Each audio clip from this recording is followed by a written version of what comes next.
kita sambut dengan tepuk tangan yang meriah, Bapak Yan Martes Andreas.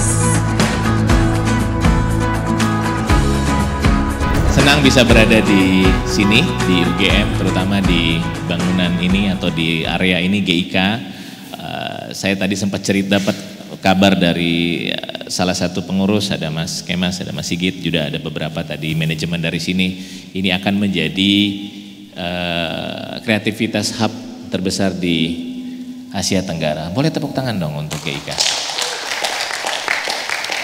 Kemudian kita akan bicara terkait dengan bagaimana Pertamina, seperti apa gambaran Pertamina. Mungkin teman-teman selama ini tahunya Pertamina mungkin ada di Yogyakarta, in terms of ada di SPBU, ada di LPG warna hijau, atau di Bright warna merah, pinky or something. Kemudian ada juga kantor, mungkin lihat ada distribusi dan sebagainya gitu ya. Saya akan berikan gambaran terlebih dahulu. Kenapa Pertamina ada?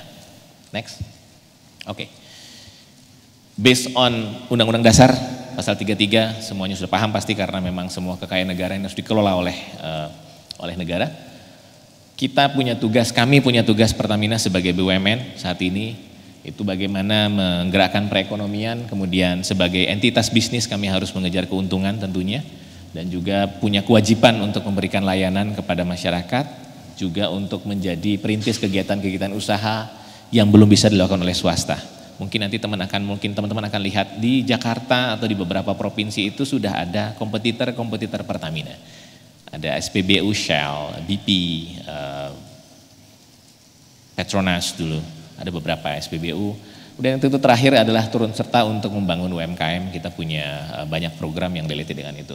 Tetapi pada intinya Pertamina dapat penugasan terkait dengan bagaimana mendistribusikan energi di seluruh Indonesia. Jadi terkait dengan bagaimana menyediakan, kemudian mengakses, kemudian dengan membangun infrastruktur, kemudian tentunya acceptability dan sustainability. That's why Pertamina itu menjadi sokoguru, kalau saya boleh menyampaikan apa yang disampaikan oleh pemerintah saat ini, bagaimana kami mengenergize Indonesia.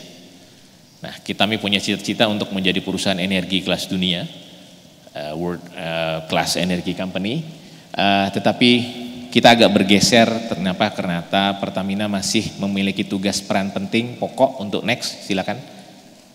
Apa yang harus dilakukan oleh Pertamina? Silakan next. Ya. Visi misi kami berubah. Yang tadinya adalah menjadi perusahaan energi kelas dunia, saat ini menjadi perusahaan energi yang mengedepankan ketahanan, ketersediaan dan keberlanjutan energi. Jadi ada isu sustainability di situ. Ada security dan availability untuk energi. Dengan misi menyediakan energi menjadi solusi inovatif yang bernilai tambah untuk masyarakat. Ini adalah misi visi Pertamina di tahun ini. Jadi kami pastikan bahwa tugas sebagai pelayan masyarakat untuk mendistribusikan energi menjadi peran penting Pertamina hari ini. Teman-teman mungkin sangat familiar dengan akhlak karena we part of dari SOE, dari BUMN. Bagaimana kami menjaga tata nilai kami untuk terus amanah, kompeten, kemudian harmonis, loyal, adaptif, kolaboratif, dan ini semua tergabung di dalam tata nilai kami di akhlak di BUMN. Bisa next, kalau ada pertanyaan silakan. Siapapun yang bertanya nanti kita siapkan rewardnya. Ini Pertamina. Mungkin saya bisa bilang bahwa Pertamina saat ini adalah integrated energy company yang paling kompleks mungkin di dunia. Mungkin. Ya. Karena kita tidak hanya fokus dari sisi distribusi, kalau ngelihat ada mobil tangki Pertamina, ada SPBU Pertamina, ada kantor Pertamina, kemudian ada LPG dan sebagainya. Itu part of our activity. But sesungguhnya Pertamina itu hadir di seluruh lini kehidupan masyarakat.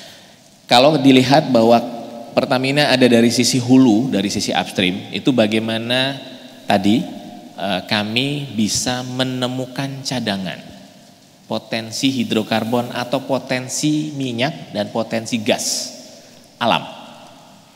Oke, tidak hanya di Indonesia karena kita punya lapangan di luar. Kita bekerja sama dengan beberapa entity di Middle East. Kita ada di Aljazair, ada di Irak, kerjasama dengan Petronas dan juga ada beberapa dengan beberapa negara lain yang sedang berproses. Kemudian dari sisi upstream juga teman-teman kalau pernah mendengar istilah energi panas bumi, geothermal, Pertamina juga ada. Kita juga melakukan aktivitas pengelolaan energi bersih untuk panas bumi, geothermal. Ada beberapa lapangan kita. Nah nanti dari sisi minyak dan gas bumi, alurnya Pertamina juga harus men-tracking atau mengalirkan produksi kami itu ke titik tertentu menggunakan shipping. Kita punya Pertamina nanti Pertamina International Shipping. Ya, kita punya midstream. Kemudian dari sisi gas kita punya LNG di Bontang, di beberapa titik kita punya LNG, fokus untuk produksi LNG. Kilang, kalau teman-teman tahu Balongan, Pelaju, Cilacap, Balikpapan, Kasim, ya, kita punya kilang untuk mengolah jadi minyak yang sudah kita dapatkan, kemudian kita olah menjadi turunan, ada yang jadi bensin, ada yang jadi petrochemical, ada yang menjadi produk-produk turunan lainnya, itu ada di kilang, kemudian bagaimana nanti kami mendistribusikan. Jadi yang teman-teman lihat di keseharian itu adalah sisi bisnis kami dari sisi downstream. Bagaimana menyalurkan produk turunan itu menjadi produk yang bisa langsung dipakai oleh masyarakat. Oke, ada satu hal di sini ketika kami mengembangkan energi baru terbarukan, new and renewable energy, isu terhadap low carbon itu menjadi fokus Pertamina saat ini.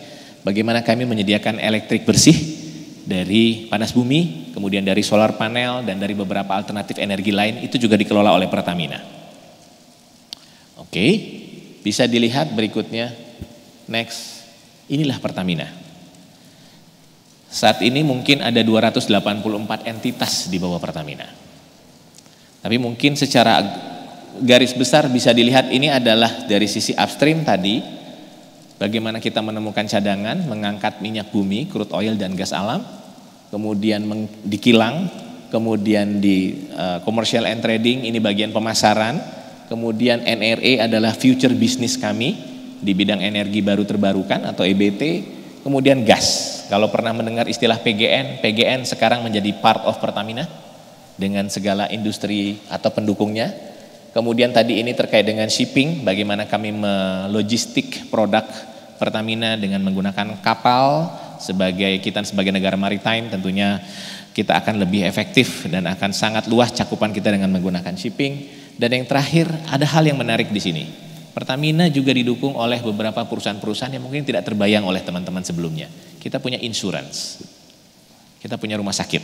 Kalau tahu RSPP, ada klinik Pertamina juga mungkin di sini, gitu ya. Itu part of dari Pertamina. Kalau teman-teman naik Pelita Air, itu juga Pertamina. Kemudian kita punya juga Pertamina Training Consulting, bagaimana mendevelop pekerja, itu ada PTC. Kemudian juga ada PDV Indonesia. Kalau ada lihat Patra Jasa Malioboro, nah, itu juga Pertamina. Jadi kalau mau kirim CV bisa lihat begitu banyaknya yang Pertamina punya opportunity untuk bisa teman-teman bisa berkaya di Pertamina. Saya bisa bilang bahwa selain energi company dengan segala turunannya juga Pertamina punya peran penting yang sangat krusial saat ini. Bagaimana kami menjadi perusahaan yang bisa memberikan devisa atau pemasukan ke negara. Bisa next. Di tahun 2022 kami mencatat sejarah sebagai BUMN terbesar yang memberikan setoran ke negara ya, dengan revenue 84,9 miliar dolar atau sekitar 1.262 triliun dalam satu tahun. Ini adalah capaian terbesar kami setelah kami melakukan reorganisasi tadi Pertamina menjadi banyak unit-unit bisnis tadi dari 6 subholding dibantu dengan beberapa API portofolio. Dan di tahun 2023 turun sedikit tetapi masih di sekitaran 1.200 triliun dan kami mencatatkan sebagai Pertamina mencatatkan sebagai satu-satunya BUMN Indonesia yang berada di Global Fortune 500 di peringkat 223 naik ke peringkat 141. Kemudian secara ESG rating untuk integrated industry oil and gas kita ada peringkat 1 di dunia. saat ini. Nah, keberhasilan bagaimana kami menjalankan aktivitas di Pertamina itu tidak terlepas dari aset yang paling berharga adalah keluarga, gitu kan. Itu pekerja. Jadi bagaimana Pertamina bisa melakukan semua aktivitasnya, mencapai ini, mencapai itu, menjalankan semua kegiatan operasi, produksi dan sebagainya, itu sangat tergantung kepada pekerjanya. Which is itu adalah being part of our responsibility untuk memastikan bahwa high performance talent itu tetap terjaga.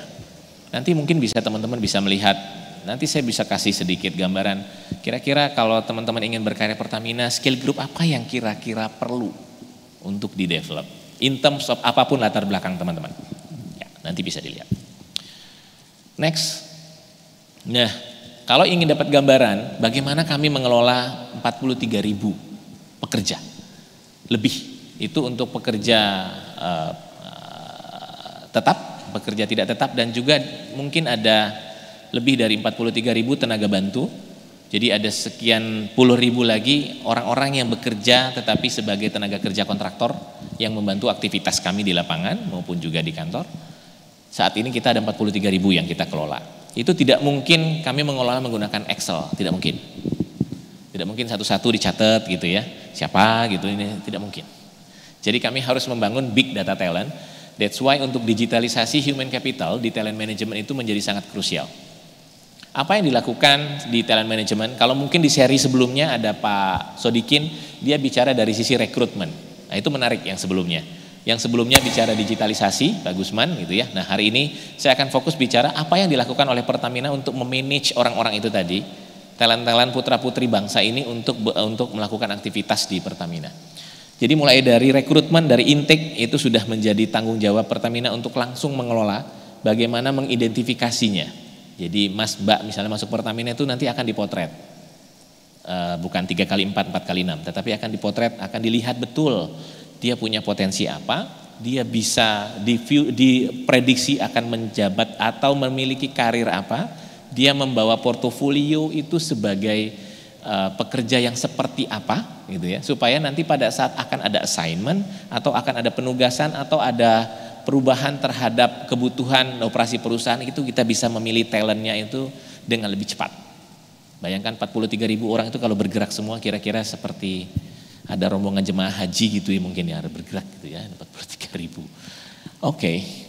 Kemudian setelah kami identifikasi, kemudian bagaimana kami mengklasifikasikannya. Nanti akan dilihat, oh ini adalah talent-talent yang high potential. Oh ini adalah talent-talent yang masih perlu di-develop. Oh ini talent-talent yang extraordinary, high flyer. Dia bisa loncat, karirnya bisa melesat ya, dan sebagainya. Oke. Kemudian yang paling penting ini adalah topik kita hari ini. Bagaimana Pertamina mendevelop 43.000 orang. Bagaimana kami mendevelop itu dengan keberagaman tadi industri. Ada yang di hutan, di tengah laut, ada yang di udara, ada yang lagi terbang mungkin, atau yang ada di kereta sedang perjalanan gitu ya, atau dan sebagainya, yang ada yang di hotel, ada yang di rumah sakit, ada yang perawat, ada yang menjadi petugas asuransi dan seterusnya. Nah, bagaimana kami mendevelop itu semua dan bagaimana kami menggerakkan pekerja itu supaya saya tadi pengalaman 4 tahun di tengah hutan, kalau saya nggak dipindah mungkin kita nggak ketemu, mungkin saya masih di tengah hutan situ gitu ya, atau di tengah laut mana gitu ya. Nah itu harus digerakkan supaya apa? Produktivitasnya meningkat. Nah apa yang dilakukan itu part of dari kebutuhan dari bisnis. Tadi yang dapat digambarkan bahwa di tahun 2022 Pertamina mencatatkan sejarah tertinggi pencapaian kinerja keuangannya karena disupport oleh high performance talent. Ini untuk sharing ke teman-teman, barangkali nanti ada yang minat bisa melihat seperti apa. Itu kenapa digitalisasi kami tidak bisa lepas. Tidak mungkin kami memanage satu-satu bagaimana orang dari unit bisnis yang terjauh itu bisa pindah ke pusat, ke Jakarta, atau pindah ke unit-unit besar, ke Surabaya, ke Medan, ke Yogyakarta dan sebagainya. Kita dibantu dengan fasilitas digitalisasi untuk pekerja. Jadi big data talent kita siapkan. Kami dibantu dengan IM Talent, kemudian ada beberapa aplikasi-aplikasi termasuk pengembangan. Kalau pernah dengar Ruang Guru, ya, atau platform-platform pelatihan online, Pertamina juga punya. Tapi mohon maaf masih untuk internal. Jadi kalau secara bisnis, nggak mungkin BBM satu harga. Secara bisnis, naturally orang kalau jualan tuh nggak mungkin sama harganya. Tadi Mas Raffi aja ngasih harga 10.000, 12.000. Tapi kami di Pertamina tidak boleh melakukan itu. Demi mewujudkan keadilan sosial bagi seluruh rakyat Indonesia. Itu komitmen kami. Untuk terus mendistribusikan energi sampai ke pelosok negeri dengan cara apapun, dengan rintangan apapun, tanpa kena lelah. Kami bekerja 24 jam untuk Indonesia. So, siapapun yang berminat untuk masuk Pertamina, let's join us. Untuk menjadi perwira terbaik di Pertamina untuk Indonesia. Terima kasih. Assalamualaikum warahmatullahi wabarakatuh.